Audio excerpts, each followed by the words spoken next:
Large wind farms, solar panels on rooftops, biogas plants. Germany is changing because of its energy transition. But what does energy transition really mean? Why is it so important now?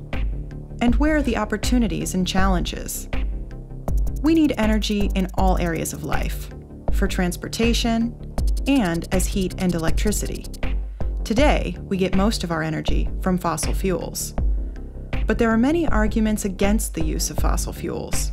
Two of the most important factors: since the beginning of industrialization, we burn more and more fossil fuels, releasing large amounts of carbon dioxide. This increases the greenhouse effect, which is causing the Earth to heat up rapidly.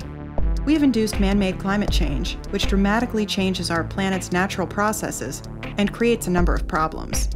Fossil fuels are finite. Especially the amount of available oil, our main energy resource, is decreasing rapidly. There is still some oil left, but exploitation is becoming increasingly expensive, unsafe, and dangerous for the environment.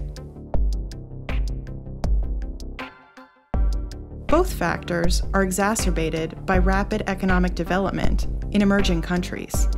The result: accelerated climate change and increasing resource scarcity. To curb this trend, a massive shift in energy policy is essential.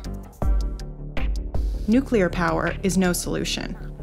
The catastrophe of Fukushima has shown this once again. Germany's energy transition involves two main changes.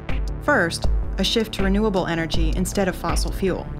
Second, a decrease in energy use through design, technology, and energy efficiency measures. Let's take a closer look at these issues. Renewable energy sources. This means the extraction of energy from materials that are not finite or that regenerate themselves. This can happen in large plants, but also on a small scale in private households, close to the consumer.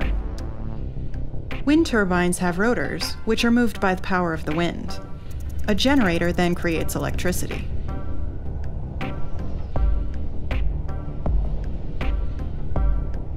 Similar to wind power, in hydroelectric power stations, kinetic energy drives a generator, which produces electricity. Wave and tidal power plants use the natural movement of the sea. There are two major forms of solar energy. Solar collectors heat a transmission medium with the sun's energy. On a small scale, this includes hot water heaters for individual households. On a large scale, concentrated solar power plants produce electricity. Solar photovoltaic cells convert the sun's rays directly into electricity. These systems are often installed on rooftops. Geothermal energy can also be absorbed by collectors. Just a few meters below the Earth's surface, the increased temperature can be high enough to supply the heating for private households. In regions with high underground temperatures, electricity can also be generated in this way. Biomass from animal and vegetable substances, like organic waste from agriculture and households, or specially grown energy crops, can generate electricity or be converted into fuel. The fermentation of these substances produces methane gas, which is transformed into electricity and heat in cogeneration plants. Ethanol and biodiesel fuels can be produced with special energy crops. Solid biomass is burned in order to generate heat or electricity. When burned, plants only release the amount of CO2 they have absorbed during their growth. Thus, the carbon balance is neutral. From the energy source to the consumer, energy runs through various conversion processes. In each of these steps, energy is lost. To increase energy efficiency means to minimize these losses, or in other words, to win as much net energy as possible from the original energy source. Many losses in industry and households can be avoided. In electricity production and in many industries, a great amount of heat is released as a byproduct. Heat and power cogeneration uses this energy to heat the surrounding community. Old appliances with a high power demand can be exchanged for more efficient ones. This decreases power consumption and lowers costs for the consumer.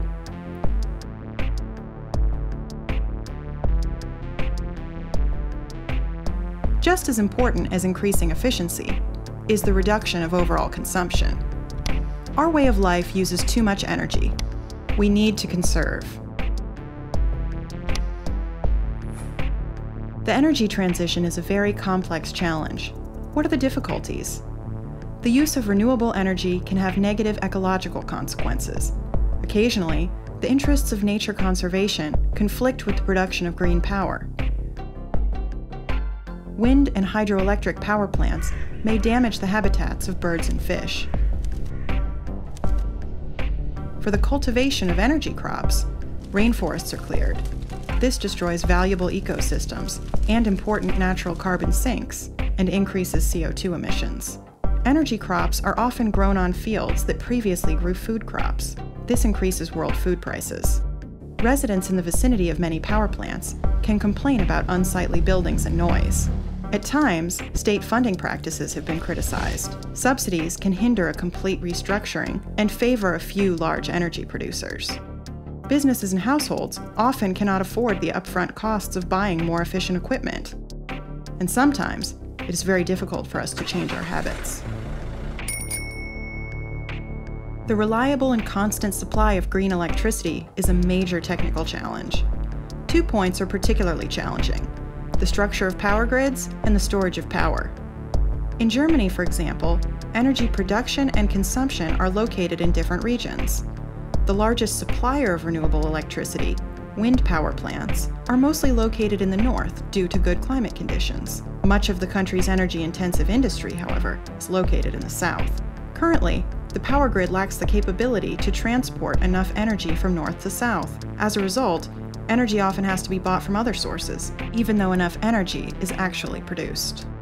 In addition, renewable energy sources are heavily dependent on the weather. Their output fluctuates. In times when power plants achieve a high performance, for example when there is a strong wind, there's a lack of sufficient storage capacity for the energy surplus. Pump storage stations are a way to store some electrical energy. But these storage facilities take a lot of space and a certain geography. At this time, a well-engineered storage technology that could be implemented nationwide doesn't exist. A technical solution might be so-called smart grids. These intelligent power grids observe and link production, storage, and consumption of energy in a large integrated system. Depending on the demand for energy at a certain time, they can fine-tune energy production and moderate consumption. They balance fluctuations between energy supply and demand and integrate the many new decentralized producers into the power grid. Thus, the energy supply becomes more efficient and more reliable. We see an energy transition is inevitable. The change to renewable energy definitely poses many challenges, but these are much smaller and easier to deal with than the consequences of continued reliance on fossil fuels. And the energy transition also offers enormous opportunities. The exploration and development of this new economic sector is creating many new jobs. We also reduce our dependence on oil and gas imports. With its energy transition, Germany, as well as other countries, can play a leading role in developing new technologies and can make an important contribution to shaping a sustainable future.